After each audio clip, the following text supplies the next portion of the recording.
Le seul capable de vaincre nos géants, c'est Dieu lui-même. Mais le plus intéressant, c'est que pour nous sauver, Dieu fait usage de son peuple, et de son peuple très limité.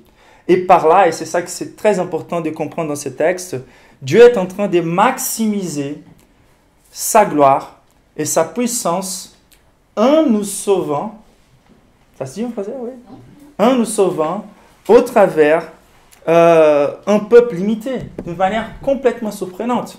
On voit David, avec toutes ses limitations, devant Goliath. Et ce que Dieu veut communiquer par là, c'est ni par l'épée, ni par la lance, mais c'est Dieu lui-même qui sauve. Ce n'est pas par les options humaines, les efforts humains, les capacités humaines. C'est Dieu lui-même qui vient au travers son peuple opérer des grandes délivrances, des grandes victoires. Et bien sûr, on va voir que c'est une illustration aussi, même si c'est une histoire réelle, c'est une illustration aussi de la plus grande délivrance de nos vies, de l'histoire. C'est la délivrance du péché, c'est la délivrance de la mort, c'est la délivrance de l'enfer. Ce sont les géants clairement devant nos yeux contre lesquels nous n'avons aucune force pour nous battre.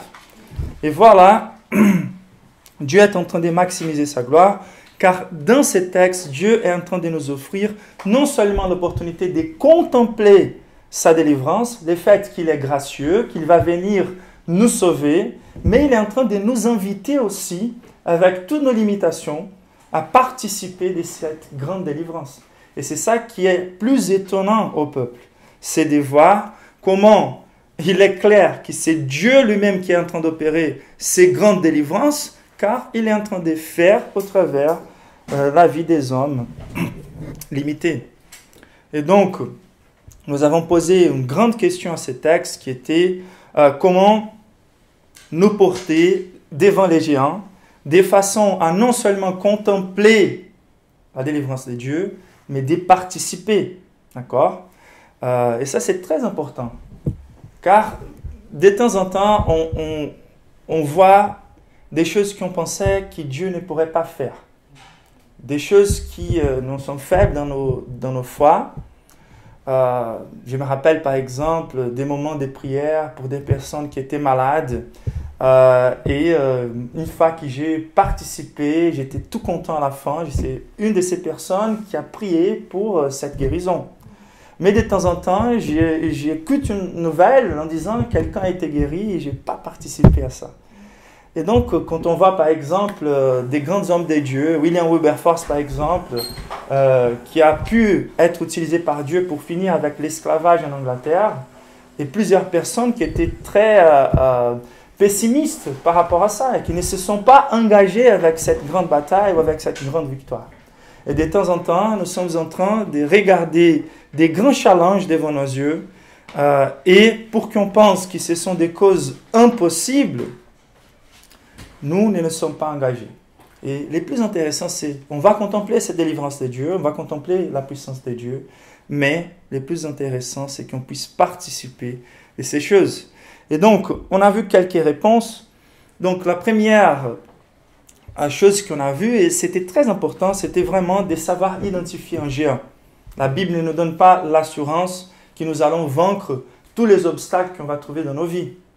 Et c'est très important de considérer ça, car les géants décrits dans ces textes, ce n'était pas quelqu'un qui était un obstacle dans la vie personnelle et particulière de David, c'était un obstacle pour la manifestation de la gloire de Dieu. C'est quelque chose de plus fort que nous, on a vu ça, qui est en train d'effacer la réputation de Dieu. Ce n'est pas quelque chose qui est en train d'effacer ma réputation. Et donc, David, il était en train de lutter pour que la honte d'Israël ne soit pas là. La honte d'Israël veut dire la honte des dieux, ça veut dire l'honneur des dieux qui est méprisé dans ces contextes. Et donc, Goliath était en train de faire face au Dieu de l'univers. Et de temps en temps dans nos vies, il faut qu'on se demande ça, car des fois, nous voyons des choses comme des obstacles dans nos vies qui pourraient demander de nous qui est un détour, qui pourrait demander de nous qui est le fait de ne pas se sentir offensé. Et une des choses les plus importantes dans nos vies, c'est de dévier les accusations qui sont dirigées contre nous et la directionner vers les Christ. Et la question qu'on doit se poser, c'est est-ce que ces offenses sont en train d'être dirigées contre mon Dieu, contre la réputation de mon Dieu, ou contre ma réputation? Car de temps en temps, la façon dont on va réagir aux offenses peut plutôt glorifier à Dieu, non par la confrontation, mais par l'humilité, par la souffrance des dommages. Et c'est par là qu'on va considérer les critères bibliques pour cela. Donc les géants, il faut qu'il soit quelque chose qui soit clairement en train de freiner la réputation de Dieu. On peut se rappeler de l'apôtre Paul qui disait ces choses qui sont en train de faire contre moi sont plutôt en train de promouvoir la gloire de Dieu. Car en étant emprisonné injustement, Dieu m'a donné l'opportunité de prêcher à la garde romaine. Donc de temps en temps, la souffrance peut nous apporter plus d'opportunités pour glorifier le nom de Dieu. Donc les géants, c'est quelque chose au-delà de nos forces qui est en train d'effacer l'identité de Dieu en nous, effacer la réputation de Dieu en nous et de nous paralyser en nous empêchant de fructifier. Et donc, des fois, c'est quelque chose qui nous gêne, c'est juste les changements des circonstances.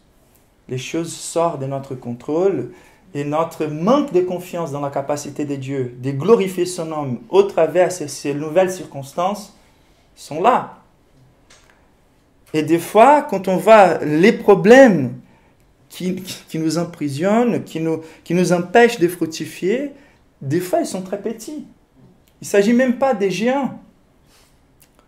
Et donc, mon pasteur, il a raconté une histoire une fois qu'il était là en train de faire du surf et quelqu'un était en train de se noyer.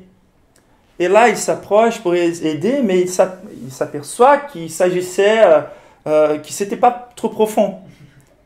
Et de temps en temps, on voit que c'est la réalité de plusieurs personnes. Nous sommes en train de nous noyer dans des eaux pas de tout profondes. Et il a dit, à un moment donné, il dit, mon ami, mets-toi debout. Et la personne se met debout. Et c'est clair, on ne peut pas mépriser la souffrance de chaque personne, les challenges de chaque personne, mais au lieu de regarder d'abord, de mesurer les problèmes par rapport à notre capacité, on doit mesurer les problèmes par rapport à Dieu lui-même. Et des fois, des problèmes, ce sont des épreuves. Et c'est très important de savoir la distinction entre, comme Paul, qui était dans les navires, qui voulait aller dans une direction et un vent oriental lui a empêché, il a compris, non, Dieu ne veut plus que je vienne vers cette direction, je vais juste tourner la direction. Donc il faut savoir faire la différence entre un vent oriental et un Goliath. D'accord ? C'est pas contre tous les changements de circonstances, ni contre tous les obstacles que Dieu veut qu'on soit dans la confrontation. Mais c'est clair qu'il y a des choses dans nos vies qu'il faut confronter, pour plus fortes qu'elles soient, car elle est en train d'effacer la gloire de Dieu dans nos vies. Amen. Donc ces points, je voulais revenir vraiment, car c'est très important pour qu'on avance de savoir identifier un géant. Et ces géants, comment on va les battre? Donc c'était la question centrale qu'on a posée. Comment nous porter de façon non seulement contemplée, mais de participer. Et on a vu 3 réponses et on va voir plus de réponses aujourd'hui. Les 3 réponses qu'on a déjà vues, et j'encourage ceux qui n'étaient pas là à revenir, c'était des réponses très importantes. C'était la première, nous allons participer des grandes victoires de Dieu en étant fidèles à Dieu dans les petites et dans les grandes choses. On a vu comment David est arrivé à cet environnement. Il n'était pas là pour se battre, il n'était pas là pour lutter, il n'était pas là dans sa 3e occupation, une vie très chargée, en étant fidèle dans toutes les choses. Il est là pour nourrir ses frères, pour voir comment c'est son état de santé. Et donc David était en train d'être fidèle avec les brebis, devant son père, devant les rois, en jouant l'harpe pour Saül. Et maintenant, Dieu lui donne une opportunité d'être fidèle, de continuer fidèle, mais avec une cause beaucoup plus extraordinaire. Donc c'est en faisant et en étant fidèle dans les petites choses qu'on arrive à faire des choses extraordinaires pour la gloire de Dieu. Ça doit parler beaucoup, surtout dans une génération qui n'aime pas la continuité, n'aime pas les échelles, n'aime pas les progrès doux, lents.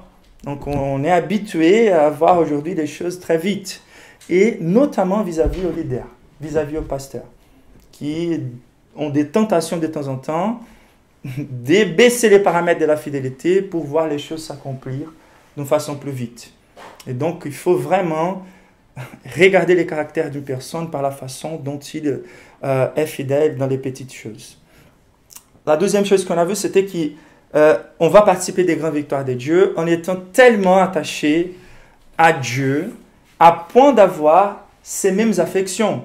Et donc on a vu que David, il savait que la bataille était là, il est venu, il ne savait pas comment les personnes, les peuples de Dieu étaient en train de se porter devant ces challenges, mais quand la chose frappe ses yeux directement et ses oreilles directement, David est indigné. Et le plus intéressant, c'est qu'il n'est pas en train de particulariser ces challenges, il est en train de sentir l'indignation de Dieu. Il est en train de contempler les peuples de Dieu vivants, qui a vu la délivrance des dieux en Égypte, qui a vu la délivrance des dieux devant les peuples qui occupaient la terre promise, toujours dans un moins nombre que ses ennemis, et toujours la gloire de Dieu très fidèle. Et il est étonné avec la manque de foi, la manque de la confiance du peuple de Dieu devant ces points. Donc il faut qu'on ait ces mêmes affections de Dieu pour avoir cette assurance que nous sommes en train de lutter les batailles de Dieu. Et ça, c'était le troisième point. Donc, il faut avoir la conviction que nous luttons les batailles de Dieu. Que nous ne sommes pas là juste en train de vouloir promouvoir nos vies personnelles, nous défendre, mais nous n'avons aucune assurance que nous allons réussir dans tous les autres aires de nos vies, même si il faut les faire bien pour la gloire de Dieu avec la discipline. Mais nous n'allons pas vaincre tous les obstacles qui vont apparaître dans nos vies. Et des fois, ça va être une bénédiction pour nous, certaines défaites. Mais le plus intéressant, c'est qu'on a une bataille dont la victoire est assurée, et ce sont les batailles de Dieu. C'est les batailles pour la promotion de la gloire de Dieu, les batailles pour afficher les faits qui Dieu sauve. D'accord? Et donc, il faut être assuré que nous sommes en train de lutter les batailles de Dieu. Et donc, ces trois points, on a considéré ensemble. Et aujourd'hui, on va avancer pour d'autres réponses. OK? Donc, la quatrième réponse, c'est que nous allons participer des grandes victoires de Dieu en conservant un cœur pur. Donc, je vous rappelle, David arrive, il entend parler directement, il entend Goliath qui vient pour confronter, pour défier les peuples d'Israël. Il est indigné dans son cœur et il exprime quelque chose. Il va dire qui va ôter la honte d'Israël. Il est où? Ils sont où les hommes de foi? Ils sont où les hommes qui ont la confiance en Dieu? Il est étonné que dans tous les peuples d'Israël, pendant tous ces temps, personne n'a apparu pour faire face. Ceux qui voyaient qu'on mangeait un, ils voyaient juste comme un incirconcis. Il dit qui n'est pas là. C'est un incirconcis. C'est impossible qu'il vienne nous vaincre.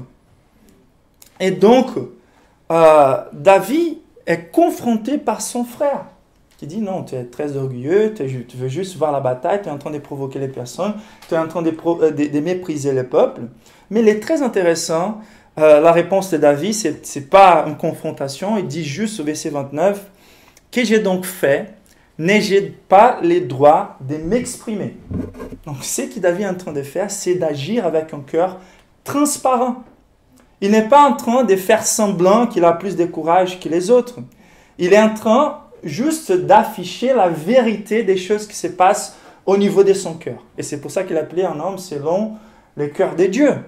Car, comme Jésus lui-même nous dit, bienheureux les purs de cœur, ceux qui ont le cœur pur, car ils verront Dieu. Donc la vérité à propos de David, c'est que la chose qu'il voyait avant tout, c'était Dieu lui-même. Et sa vie était juste une expression de cette vision. Donc la pureté des cœurs ne veut pas dire que David avait un cœur parfait, mais ça veut dire que c'était un cœur qui voulait la purification constante. Purifie-moi même des fautes que je ne connais pas. Quand on lit ces psaumes, c'est ça qu'on va trouver.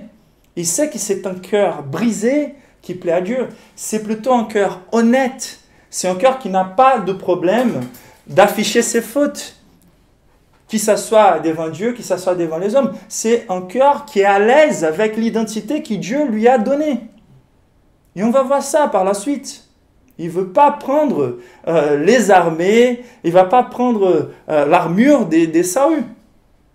Je suis limité, je suis un berger, je vais comme ça. Il avait un cœur pur. Il ne voulait pas faire semblant qu'il était une autre personne. Et ici, même quand il est confronté, c'est très intéressant, il ne va pas répondre à son frère, il ne va pas donner trop d'attention à son frère, car même au-delà des accusations de son frère, il est en train de voir Dieu, car il est pur de cœur. Qui j'ai fait donc n'ai pas moi le droit de m'exprimer. Et la pureté de notre cœur, elle se montre beaucoup par la façon dont nous réagissons aux accusations. Pourquoi ?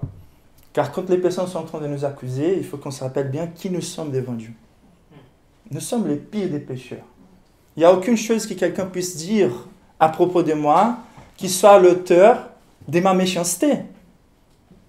La différence entre moi et Hitler, c'est qu'il a externalisé la réalité de son cœur corrompu. Moi, j'ai les mêmes potentiels. J'ai la même méchanceté en moi. La seule chose qui fait la différence, c'est la grâce de Dieu qui vient pour freiner. Et quand on voit ces types de choses, nous sommes très à l'aise à confesser nos fautes devant Dieu, mais si quelqu'un vient parler nos fautes, on veut plutôt ressortir à la défense de nous-mêmes. Mais la vérité, c'est que David, quand il reçoit cette accusation, il reste encore disposé à évaluer s'il y a une partie des vérités qui puisse évaluer dans son cœur. Qu'ai-je j'ai fait donc ? Est-ce qu'il y a quelque chose qui n'a pas été bonne ? Donc même quand les personnes sont dans l'injustice contre nous, comme nous sommes des pécheurs, il faut qu'on soit toujours disposé à évaluer.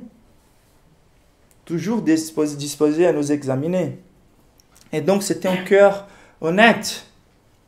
Et le plus important, c'est que pour cette victoire, c'est clair que David, il voyait Dieu. Les purs de cœur, c'est la promesse la plus élevée des Écritures. La grâce de pouvoir voir Dieu.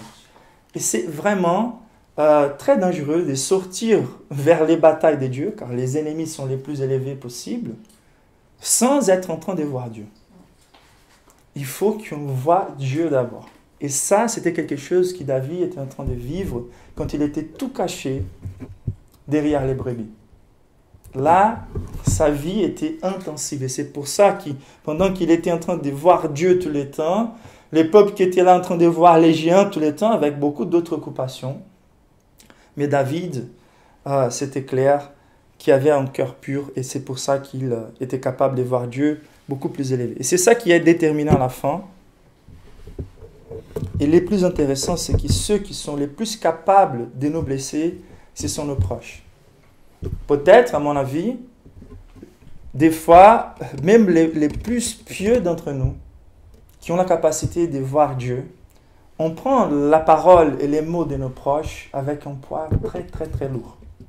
Et des fois, même si on est très pieux, on est en train de voir Dieu, on va faire face à une bataille pour la gloire de Dieu. Et les paroles d'une mère, d'un frère, d'une sœur nous disent « Je pense que tu es hors de toi, je pense que là c'est au-delà de tes capacités, etc. » Et des fois, ça peut nous blesser. Donc à mon avis, ici on se trouve devant un géant beaucoup plus grand quelque part que Goliath. Car nos proches, ce sont ceux qui ont la plus grande capacité de nous blesser. Et en même temps, la réaction de David, même dans ces cas, n'est pas ébranlée, car il est en train de voir Dieu, même plus clair, que la vie de ses familiers, de ses proches envers lui-même. Et ça, c'est très important pour nous. Il faut qu'on soit en train de voir Dieu, car ils veulent notre bien. Mais de temps en temps, ils n'ont pas la même piété que nous. Ils ne sont pas en train de voir les choses tellement claires comme Dieu nous a permis de voir. Et c'est eux qui viennent nous freiner avec des bonnes intentions, comme les frères de Jésus, la mère de Jésus aussi. Mais le plus important, c'est de regarder ce que Dieu a pour nous et la gloire de Dieu. Et donc, des fois, il faut aller contre même les conseils de nos proches pour être engagé à la gloire de Dieu. Et donc, David, il voyait Dieu et cela était suffisant. Et donc, pendant que son frère particularise les paroles de David et se sent blessé, David, sa réponse, c'est d'édifier ses paroles et de laisser clair. Je ne suis pas en train de dire ça car moi j'ai du courage ou car moi je suis plus important que vous. Il est en train de dire ça car il est en train de glorifier Dieu lui-même. Le verset 30, il est très, très intéressant. À nouveau, il dit, « Il se détourna de lui pour s'adresser à un autre et posa les mêmes questions. » Donc, au lieu de gaspiller ses forces avec une confrontation envers une personne qui est clairement très sensible, hypersensible, au lieu de perdre du temps là, il va détourner. Ok, c'est important des fois de savoir quel type de bataille il faut gaspiller nos forces et quel type d'obstacle il faut détourner. D'accord? Il y a un temps pour tout. Il y a des personnes qui ne sont pas intéressées dans éclaircir bien les choses. Donc, il y a un géant là, clair, un ennemi de Dieu, ça c'est une autre chose. Ça peut être réglé juste par la contemplation de la victoire que Dieu va me donner. D'accord? Et c'est ça qui va se passer dans la vie de cet homme. Donc, il y a des obstacles à dévier, des obstacles à confronter. Le verset 31 nous dit, après avoir entendu les paroles prononcées par David, on les répéta à Saül, qui les fit venir. Un homme qui a un cœur pur, c'est un homme notable. C'est un homme qui passe pas inaperçu. Il n'a pas besoin d'afficher sa sainteté, il n'a pas besoin de prendre un autre parleur et de dire combien saint il est, il n'a pas besoin de se mettre au coin pour faire des prières publiques pour que tout le monde le voie. Il est quelqu'un qui est un homme qui voit Dieu et ça se voit. Imaginez-vous un berger tout simple qui arrive au milieu des rangs des batailles et qui exprime son cœur. Et la situation du peuple de Dieu elle était tellement faible spirituellement que c'était étonnant pour tout le monde qu'un homme pieux soit parmi Israël. Et c'est ça le plus étonnant dans l'histoire de l'Église, c'est que ceux qui sont les plus persécutés ne sont pas persécutés pour ceux qui sont dehors de l'Église, mais pour ceux qui sont dedans de l'Église. Ceux qui sont dedans de l'Église, des fois, voient les géants comme quelque chose de beaucoup plus puissant que Dieu lui-même. Et commencent à se décourager, à s'adapter à la méthode de la culture de faire les choses. Et ils sont étonnés quand un homme apparaît et fait très confiance dans la façon de Dieu de sauver et de délivrer. Et juge même cet homme. Il va dire, ça lui manque de la sensibilité. Ça lui manque de voir que les choses ont changé. Mais dans le cas de David, c'est étonnant. Tout le peuple est étonné par cette piété qui s'affiche. Et sa sainteté est tellement évidente, son approche de Dieu il est tellement évidente, sa pureté de cœur est tellement évidente qu'il arrive jusqu'à la présence du roi. C'est très intéressant. On ne sait pas combien de temps ça peut prendre. Je ne dis pas que le but soit d'arriver à la présence des rois. Mais je dis juste, le simple fait de nous approfondir dans la présence de Dieu, c'est ce qui compte pour que Dieu élargisse nos ministères. C'est à nous de nous approfondir, c'est à Dieu d'élargir. C'est à nous de chercher sa présence, sa face, son royaume et sa justice. C'est à lui d'ajouter d'autres choses. Et juste en gardant un cœur pur, Dieu va amener David jusqu'à la présence du roi. Et à nouveau, son cœur transparent, son cœur qui n'est pas double, s'affiche. Les mêmes paroles qu'il dit devant les personnes, ce sont les paroles qu'il dit devant les rois. Verset 32, que personne ne se décourage à cause de ces Philistins. Moi, et là maintenant il va être en volontiers, jusqu'à là il n'était pas. Moi, ton serviteur, humilité incroyable, ton serviteur, j'irai me battre contre lui. Et donc, voilà la transparence des vies de David, la façon de garder son cœur pur. Et voici, on va retrouver la méfiance bientôt de Saül. Mais pour l'instant, c'est ça qui nous frappe les yeux. C'est clairement cette pureté de cœur de David. Donc, la première chose qu'il faut qu'on se demande à ce niveau-là, c'est est-ce que je suis en train de développer une intimité avec Dieu? Est-ce que je suis en train de garder mon cœur pur? Car c'est déterminant pour voir que les gens il est petit, c'est déterminant déjà de voir Dieu. Et si je ne garde pas mon cœur pur, je n'ai pas la capacité de voir Dieu. Bienheureux le pur de cœur, car ils verront Dieu. Est-ce que vous avez séparé du temps pour être saint? Est-ce que vous pratiquez les disciplines spirituelles qui purifient vos cœurs? Est-ce qu'on étudie la doctrine sur Dieu? Il y a très peu de choses qui soient plus capables de nous donner des forces pour faire face aux géants que de connaître la taille de notre Dieu. Quel est le sujet le plus intéressant pour vous au niveau de la Bible, au niveau de la théologie? Je peux vous dire, il n'y a aucun sujet qui soit plus central que les vérités à propos de Dieu. Les attributs de Dieu, la grandeur de Dieu, la toute-puissance, l'omniprésence, le fait qu'il est le créateur. Que peu importe quels soient les géants qui soient là, ce sont soit des circonstances gouvernées par les dieux, devant lesquelles tous les atomes disent Amen, que ce soit des créatures. Et quand on voit la taille de notre Dieu, toutes les choses deviennent très petites. Donc il faut qu'on étudie la doctrine sur Dieu. Est-ce que vous êtes en train de prier sans cesse? De chercher non seulement de connaître des vérités à propos de Dieu, mais de connaître ces vérités à propos de Dieu par une expérience personnelle et intime avec lui. Est-ce que vous êtes en train de purifier vos vies, de faire comme Jean-Baptiste a dit, aplanissez vos sentiers pour que vous contempliez la présence du roi. Donc il faut qu'on soit en train de purifier nos vies, purifier nos cœurs et d'agir avec toute la transparence du monde. Ensuite, nous devons aussi nous rappeler de l'histoire de Dieu victorieux dans nos vies. Ça, c'est une des choses les plus efficaces devant les challenges. Donc, la méfiance d'Ésaü s'affiche contre David, envers David, disant tu ne peux pas te battre. C'est un berger, comment tu vas te battre? Un berger contre un géant qui, pendant toute sa vie, a été un guerrier, un militaire.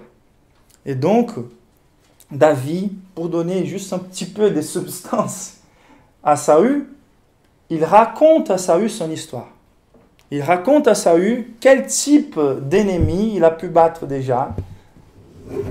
Un manifestant qui, en fait, ce n'était pas lui vraiment qui avait battu, mais Dieu lui-même. Lisons ensemble versets 34 à 37. David dit à Saül, « Ton serviteur gardait des brebis de son père. Quand un lion ou un ours venait pour en enlever une des troupeaux. » Une, c'est intéressant. Ce n'était pas une menace contre tous les brebis, mais une de troupeau. Je courais après lui, je les frappais et j'arrachais la brebis de sa gueule. S'il m'attaquait, je l'attrapais par la gorge et je les frappais et je les tuais.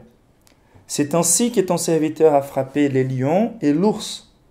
Et ce sera aussi le sort de Philistin, de cet incirconcis, car il a insulté l'armée du Dieu vivant. Et David ajouta, l'Éternel m'a délivré de la griffe du lion et de la patte de l'ours, et il me délivra aussi de ces Philistins. La réponse de Saül, vas-y donc, que l'Éternel soit avec toi. C'est très intéressant. Donc, par l'insistance d'afficher une vie folle, nous reconnaissons ceux qui marchent avec Dieu. C'est de la folie pour le monde. C'est difficile à croire. Mais voyons l'insistance de David. Et par cette vie apparemment folle pour nous qui sommes très impies, très faibles, très corrompus, une vie tellement marquée par une distance énorme envers Dieu, quand on voit quelqu'un qui marche très proche de Dieu, ça nous semble folle. Mais David est dans l'insistance et maintenant il partage son histoire. Et pour moi, ce que Saül est en train de contempler ici, c'est quelque chose qu'il a vécu lui-même au début de son ministère. Il a senti les remplissages du Saint-Esprit dans sa vie et il a pu délivrer le peuple pendant quelques guerres. Et maintenant, il est en train de contempler cet esprit qui avait sorti de lui et qui maintenant est sur David. Et il est en train de contempler un homme rempli du Saint-Esprit. Et par la façon dont David parle de ses expériences, je crois que Saül est en train de vivre une espèce de nostalgie, d'identifier quelque part quelque chose dans la vie de David. Car ce sont des histoires que David est en train de raconter.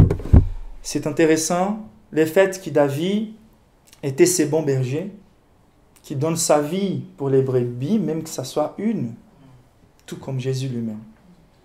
Et donc il était là, il n'a pas perdu sa vie, Dieu lui a livré, mais il était disposé à se laisser tuer à cause de ses brebis.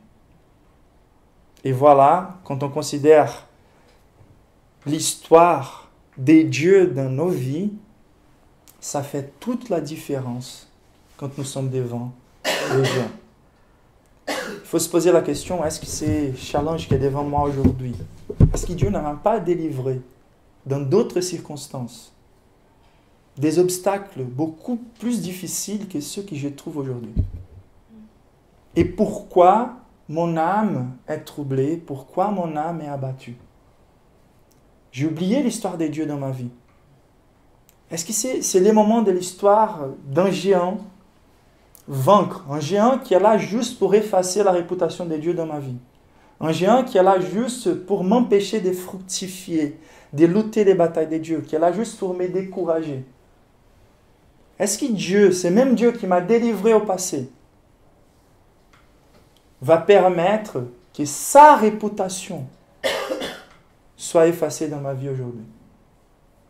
Que ce soit un péché, qu'on sent qu'on ne peut pas se battre contre, que ce soit beaucoup d'occupations, qu'on pense qu'on ne peut pas nous détacher de certaines choses pour nous libérer plus, pour servir l'Éternel. Est-ce que c'est le contrôle de nos vies? Est-ce que c'est une personne? Et la grande question, c'est, il faut que je regarde mon histoire. Il faut avoir de l'expérience avec Dieu. Si vous n'avez pas encore de l'expérience avec Dieu, et je doute de ça, car je me rappelle que même avant ma conversion, je pourrais revenir en arrière et voir des clairs moments dans ma vie où Dieu m'avait délivré des pires des circonstances. Mais surtout, quand nous sommes convertis, c'est clair que Dieu est continuellement en train de construire des histoires avec nous. Il faut avoir des expériences intimes et personnelles avec Dieu, pas qu'une connaissance abstraite. Et surtout, il faut regarder en arrière et nous rappeler des histoires de Dieu dans nos vies. L'Éternel m'a délivré de la griffe du lion. Rappelez-vous des choses dont Dieu t'a délivré et de la patte de l'ours.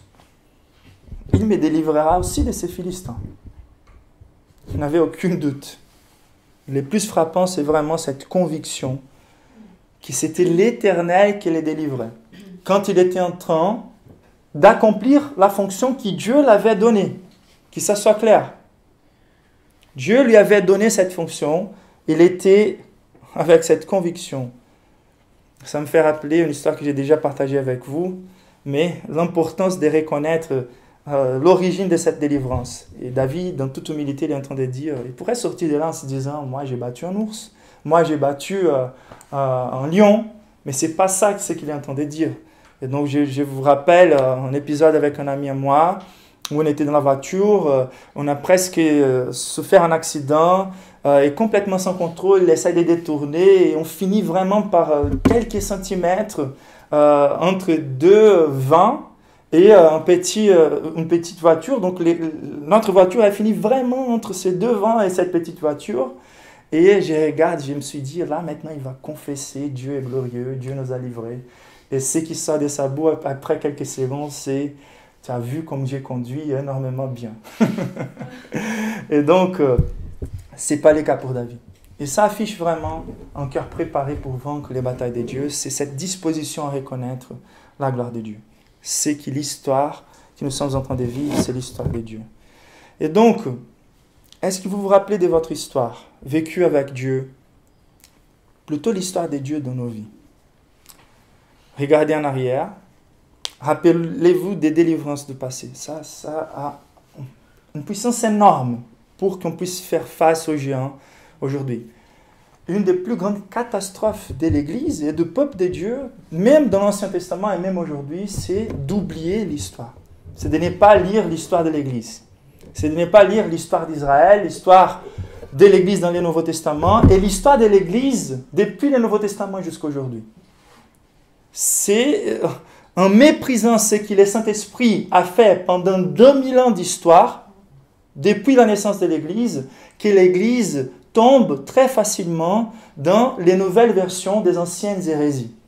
Cette adaptation constante à la façon de penser du monde et qui ne fait pas confiance dans la méthode de Dieu de sauver. Ce n'est pas par la force, par les stratégies humaines, ce n'est pas par l'adaptation, par l'intelligence, par les innovations, c'est par une tradition récurrente de la manière dont Dieu sauve. Et ce qu'il affiche, c'est moi qui sauve, c'est moi qui bâtis mon église. Ce n'est pas à vous d'essayer d'inventer d'autres méthodes. Et voilà que cette méthode, elle est claire dans l'histoire de l'église. Regardez l'histoire de l'Église dans la Bible, l'histoire du peuple de Dieu. Rappelez-vous de David, rappelez-vous de Daniel. Regardez l'histoire de l'Église. Je vous rappelle juste l'histoire du martyr de Polycarpe, l'évêque de l'Église en Asie, en Smyrne. Et je vais vous lire en fait ces derniers moments avant qu'il soit mort et l'importance de faire face à ces géants appelés morts qu'il a dû traverser, ok? Et c'était même là une victoire. Et on va voir comment il a pu vaincre cette bataille en regardant l'histoire que Dieu avait développée dans sa vie. Donc, il était là devant les proconsuls, et son plus grand péché, c'était le fait qu'il n'était pas disposé à adorer, ok, les Césars. D'accord? Donc, il fallait adorer César. Ils appelaient des athées les chrétiens, car les chrétiens ne croyaient pas que César était un dieu. D'accord? Et donc, il est en train de résister à ça.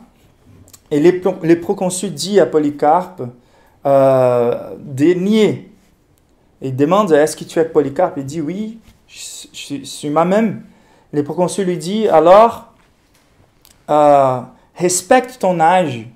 Et disait à lui des paroles du genre, jure par la fortune de César, rétracte-toi, crie à mort les impies, en faisant référence aux impies comme les chrétiens. Et la réponse de Polycarpe. Polycarpe jeta un œil sombre sur cette populace des païens massés dans les stades et pointa sa main vers elle. Puis il soupira et les yeux levés au ciel, il dit « Abat les impies », en faisant référence à cette fois aux impies qui ne croyaient pas dans les vrais dieux. Les proconsuls les pressaient des plus belles. « Jure donc et je te libère, maudit les Christ ». Et voici l'attachement de Polycarpe à l'histoire des dieux dans sa vie. Il dit, si tu imagines que je vais jurer par la fortune de César, comme tu dis, en feignant d'ignorer qui je suis, écoute-les donc, une bonne fois, je suis chrétien. Voilà, voici l'histoire, 86 ans que je les sers, il ne m'a fait aucun mal. Comment pourrais-je insulter mon roi et mon sauveur?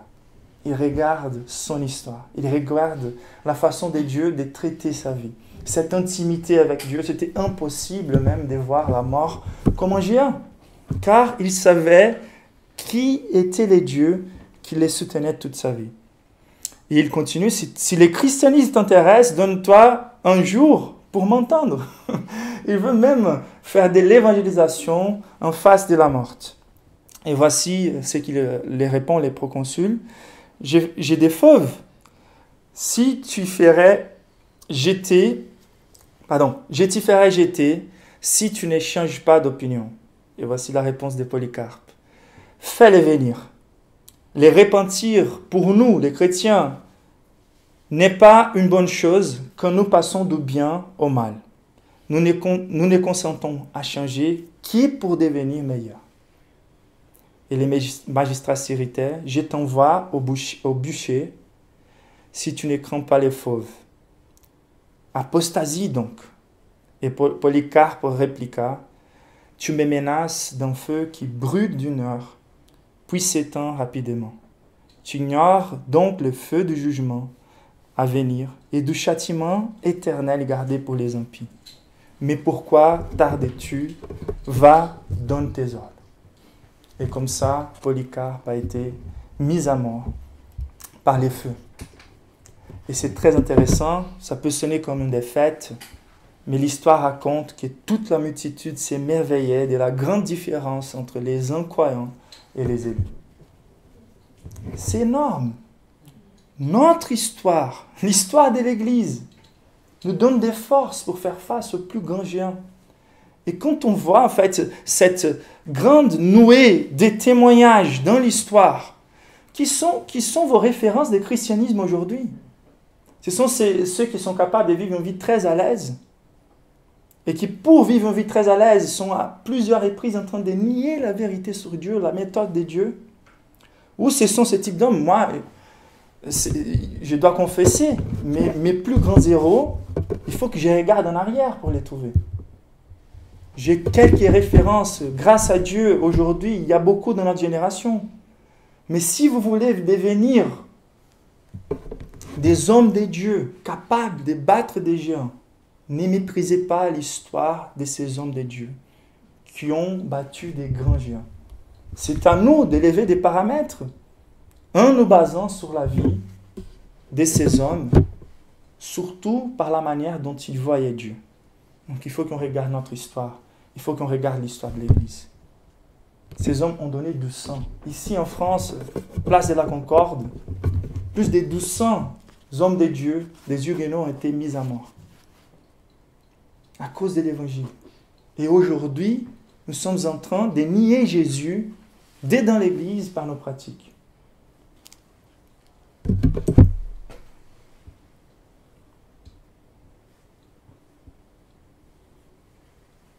Ensuite, il faut qu'on considère non seulement l'histoire de Dieu dans nos vies, mais il faut qu'on soit un outil facile sur les mains de Dieu.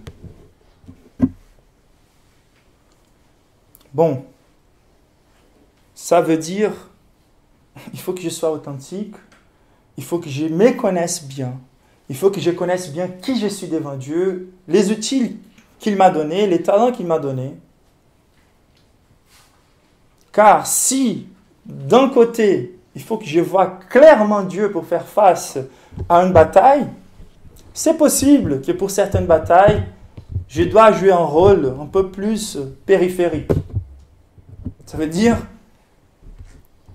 dans ces cas, David était parfaitement préparé pour faire face à un géant, même si, à nos égards, il n'était pas du tout préparé pour ça. Mais le plus important, c'est que David lui-même, il avait la conviction de ses dons et de ses talents. Non seulement le fait que Dieu était avec lui, mais il vient de raconter l'histoire de comment il a fait face au lion et à l'ours. Donc lisons 38 et 39 ensemble. Saül fit enfiler sa tenue à David, il plaça sur sa tête un casque, en bronze, et le revêtit d'une courasse. David mit l'épée de Saül par-dessus de ses habits et voulut marcher, car il n'avait encore jamais essayé, Mais il dit à Saül, je ne peux pas marcher avec cette armure. Je ne suis pas habitué. C'est énorme. Et il s'en débarrassa. D'accord? Il faut nous débarrasser des choses. Que même si les plus grands conseillers de métiers spécifiques sont en train de nous dire qu'il faut faire comme ça, il faut que nous connaissons. Il faut qu'on soit en train de capitaliser plutôt par nos dons et par nos talents et pas désirer d'être comme les autres. Dieu nous a donné tous des dons spécifiques. D'accord? Dieu nous a donné tous une utilité spécifique qui ne se répète jamais. On ne doit pas considérer quelques vocations plus importantes que d'autres, jamais. Il faut juste nous trouver à notre place, être tels que nous sommes. Et ne jamais vouloir répéter, même si nous sommes inspirés par d'autres personnes, jamais répéter la vie d'autres personnes. Et donc, il se désembarrassa. Ça parle du danger de raidissement des méthodes. Ça veut dire, on est très méthodique, car ça a marché avec Charles Finney pour les réveils à son époque. Il faut faire une église avec des méthodes. Je ne sais pas comment vous appelez en français, mais une église avec des buts spécifiques, des méthodes spécifiques en train de vouloir traiter les Saint-Esprit comme s'il s'agissait d'un phénomène contrôlable et maîtrisable par les personnes. Comme s'ils ne pourraient pas sortir d'une boîte carrée et faire les choses surprenamment, différemment.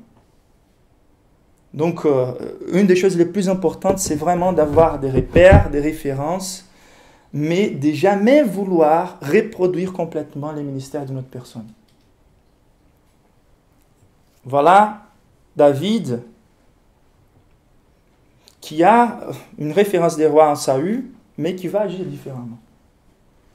Il va agir différemment et c'est très important. Il y a certains pasteurs qui veulent vraiment faire ses disciples devenir tout comme eux-mêmes. Et des fois, ils sont incapables de voir et d'extraire les mieux des personnes, de ses disciples, et de les mettre chacun dans une position. Mais ils veulent plutôt reproduire des méthodes. Tellement d'églises aujourd'hui qui essayent de marcher sur la base des méthodes. Et pas de se laisser guider par les talents, les dons, les vocations que Dieu ajoute à la communauté. Et c'est intéressant, il faut qu'on connaisse bien qui nous sommes. Et donc, David, il s'est débarrassa, verset 40, et ça c'est énorme. Il prit un main son bâton, puis choisit dans les torrents 5 pierres, lisses, et les mit dans sa gibecière des bergers et dans sa poche. Enfin, sa fronde à la main, il s'avança contre les Philistins. Ce qui est en train de se passer ici, c'est Dieu qui est en train de maximiser sa gloire. Il est en train de laisser clair que ce n'est pas par la force, par l'épée. Il est en train de laisser clair, c'est avec cet homme-là. C'est quoi? C'est un berger qui va jouer au tennis contre un géant militaire. C'était une blague. C'était une blague. Même quand David rentre dans la bataille, les personnes rigolent. Saül lui-même. Sa façon de s'habiller, ce n'était pas propre pour cette occasion. Mais il connaissait qui il était, et qu'il était devant Dieu, et qui Dieu était au travers de sa vie. Il était prêt. Il était prêt, il avait conscience de ce qu'il pouvait faire. Il a pris sa manière la plus habituée. Il n'était pas habitué avec l'armure, mais il était habitué avec les pierres. Et il est parti. Et des fois, c'est étonnant. Moi, des fois, je m'identifie. Quand je regarde en arrière, je vois comment Dieu peut utiliser certains de nos dons, de nos talents, de nos vocations, de notre histoire, pour que les choses soient plus faciles pour l'évangélisation. Quand je me rappelle les ministères que j'avais auprès des surfeurs au Brésil, à Rio, c'était plus facile de me connecter avec les personnes et partager l'évangile. Et des fois, quand je me trouve en France, je connais bien en fait la culture française. Et à l'égard de plusieurs Brésiliens, il y a beaucoup de méfiance de se dire comment un surfeur brésilien peut réussir une église, implanter une église à Paris. Et moi aussi, je vois ces limitations-là. mais j'ai fait plus confiance à Dieu et à sa manière d'agir que dans nos limitations, dans nos incapacités, dans nos faiblesses. Le plus important, c'est de consacrer nos mieux à Dieu et de faire face aux géants qui se mettent contre la présence de Dieu. Et c'est à Dieu de donner les résultats. Je me rappelle un jour, je suis allé prêcher dans une église. C'était une région des plages, une ville à côté des Rio. Et comme j'étais là en vacances, j'avais pas de vêtements. Mais j'étais invité pour prêcher dans une église. Et l'église, elle était tellement ritualiste qu'ils voulaient vraiment me mettre avec une armure de Saül.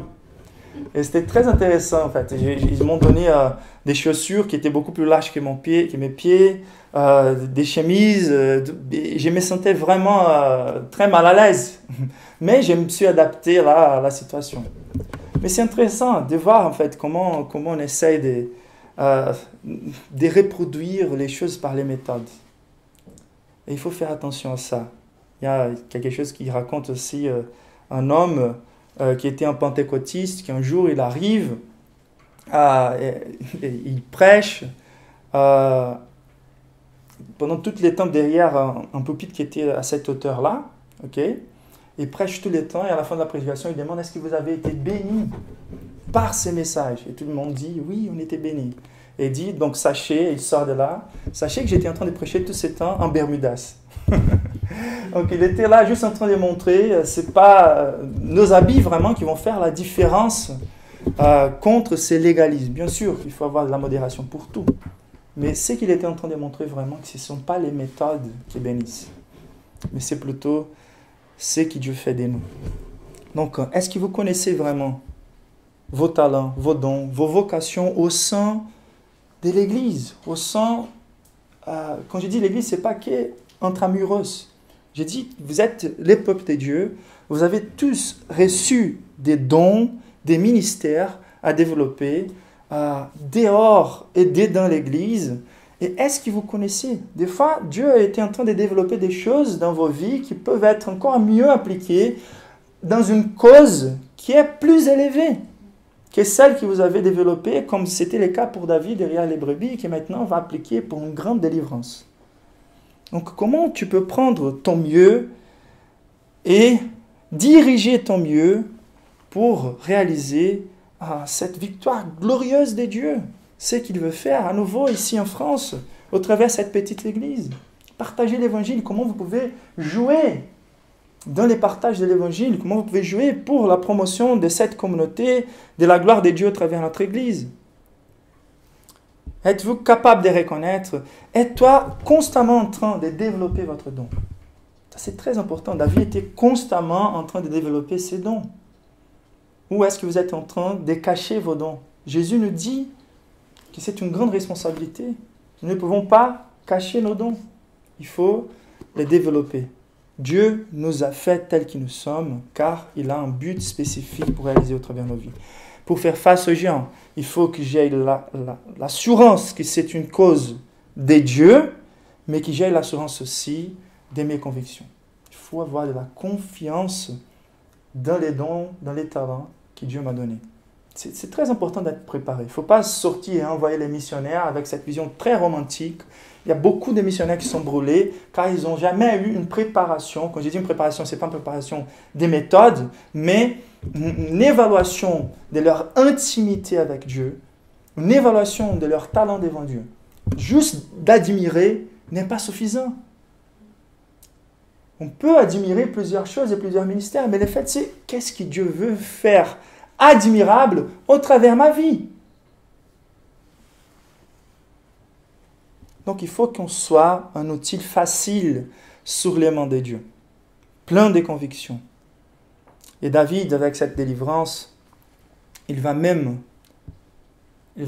quelque part, dans le bon sens, contaminer les personnes qui étaient là.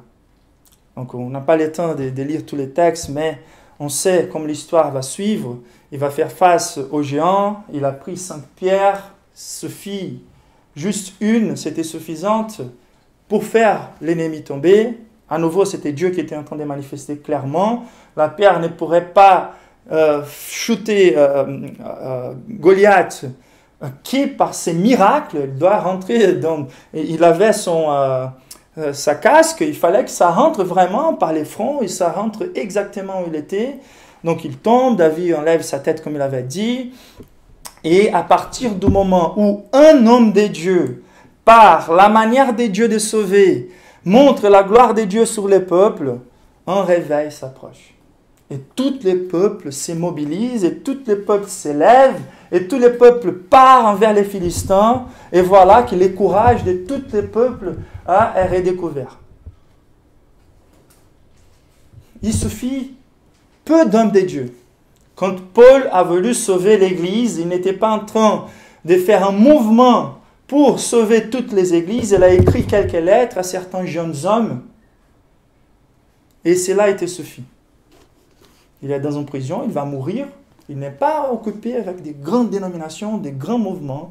Il est occupé que peu des hommes soient capables, des hommes et des femmes soient capables de regarder la gloire de Dieu. Des dieux qui sauvent.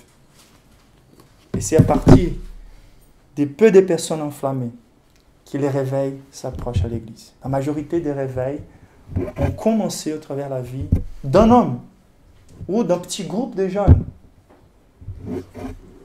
Et donc, il nous faut permettre que ce que Dieu fait au travers de nos vies touche la vie des autres. Et la dernière chose qu'on va considérer, c'est comment Christ est représenté dans ce texte, pour conclure. Et en fait, on voit bien David tel qu'un type de Dieu, de Jésus, pardon. Tel qu'un type de Jésus par le fait qu'il a pu coupler surtout ces deux caractéristiques. Les bons bergers, un adorateur, ok, et un guerrier. Ça, c'est très intéressant. Les rois guerriers couplés avec les bons bergers qui donnent sa vie pour sauver les hommes. Dieu n'a pas permis que David soit mort par ces géants, car Jésus, même par la mort, a vaincu les plus grands des géants. Et le plus intéressant dans cette histoire, c'est comment elle commence. C'est une bataille par représentativité. Ça, c'est énorme. C'est une révélation énorme de l'évangile de l'Ancien Testament. Un homme qui va faire face à tout un autre peuple, à un ennemi qui est géant. Donc, il y a Goliath, okay, qui peut représenter toute l'humanité corrompue, qui se met contre la main de Dieu, contre la main de l'Éternel. Et d'un autre côté, il y a les délivreurs de son peuple, un homme qui va représenter son peuple. Et Jésus, c'est par représentation qu'il apporte l'évangile. Les péchés, il est rentré dans le monde au travers de la représentation de la race humaine. Et les péchés est sorti du monde au travers de la représentation de la race humaine. Et cette rébellion dont nous tous participons contre Dieu, y compris dans ces cas tout Israël et les ennemis dehors, cette manque de confiance en Dieu, cette passivité du côté d'Israël et cette activité du côté des païens, on voit même aujourd'hui cette tension. Et c'est vraiment Jésus le seul qui va arriver dans le même contexte, la passivité corrompue des pharisiens et tous les païens qui étaient à l'extérieur. Quand on considère qui peut être considéré le plus grand ennemi du peuple de Dieu, on n'a pas comme réponse autre que les péchés. Les péchés, c'est ce qui nous sépare de Dieu et qui rend la plus grande menace de nos vies la justice de Dieu qui doit être appliquée à nous. Toute la colère de Dieu qui était affichée des façons diluées dans l'Ancien Testament, même quand les choses étaient très graves, ça, c'est qu'une image de la colère de Dieu qui va être déversée sur ceux qui n'ont pas été punis dans le Christ sur la croix. Que ça soit clair, la juste colère de Dieu, c'est la conséquence de notre péché la plus inévitable, qui se montre diluée dans nos vies par nos souffrances, et qui dans ces mondes a cette tension de voir la catastrophe, de voir les injustices, de voir le fait que nous sommes en train de marcher vers la mort. Et Jésus, il était en train de battre tous les géants qui étaient impliqués dans les géants péchés dans nos vies. Jésus, il a pris ces sièges de nos âmes. Nous étions siégés par les péchés, dominés, esclaves, paralysés, incapables de fructifier et surtout incapables de revenir à Dieu. Et ces géants, séparation des dieux, c'était les géants qui ont été battus par le Christ. Même la mort, qui est un des plus grands ennemis, nous nous trouvons dans aucun lieu de l'espoir et une victoire assurée qui est dans le Christ. Où est la mort, ta victoire? Où est la mort, ton aiguillon? Il est ressuscité. Donc, David, il a vaincu Goliath d'une façon illustrative et claire. Jésus, il a vaincu Goliath d'une façon encore plus humble, d'une façon encore moins confrontative, d'une façon encore moins manifestation de force, de puissance. Il se laisse mourir. Et comme dit John Owen, la mort était morte dans la mort du Christ. Jésus, en se soumettant à la colère de Dieu déversée sur sa vie, sur cette croix, il a vaincu la séparation des dieux. Et maintenant, même si les péchés, ça c'est intéressant, car David a vaincu Goliath, mais après c'était au peuple de sortir. Même si notre représentant Jésus, il a vaincu les péchés, maintenant c'est à nous de partir et finir avec les restes des péchés qui essayent de nous dominer. Nous allons vaincre les Goliaths. Nous allons partir aujourd'hui d'ici avec la conviction que nous pouvons nous engager avec les batailles des dieux, sachant qu'il est Dieu qui nous a délivrés du plus grand des géants, au travers l'humilité de son Fils et Roi Jésus. Il continue aujourd'hui à délivrer d'autres au travers une armée des hommes et des femmes très limités qui maximisent la gloire de Dieu en impliquant ses talents à son service. Amen. Prions ensemble.